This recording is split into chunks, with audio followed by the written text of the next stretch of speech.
ماما جوعانة. طيب يا بنتي هسه بقوم بعمل لك أكل.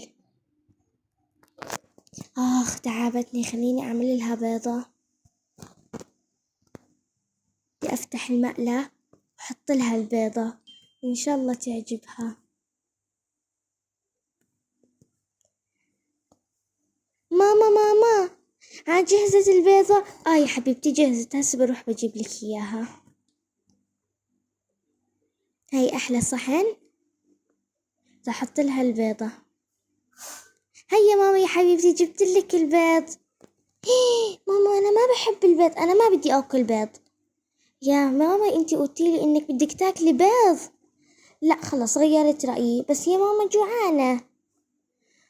خليني أروح آتي البطاقة لزوجي عشان يجيب الأكل اللي هي بدها إياه. خلنا نرجع الصحن.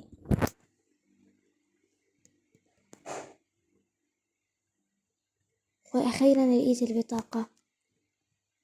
محمد خد هاي الورقة وجيب لي مستلزمات البيت.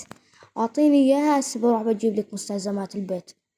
محمد أي إشي مكتوب بالورقة بدي تجيب لي إياه عالضبط. طيب هسه بجيب لك إياه. يلا خد هاي الورقة. بابا بدي أروح معاك. يلا روحي مع بابا.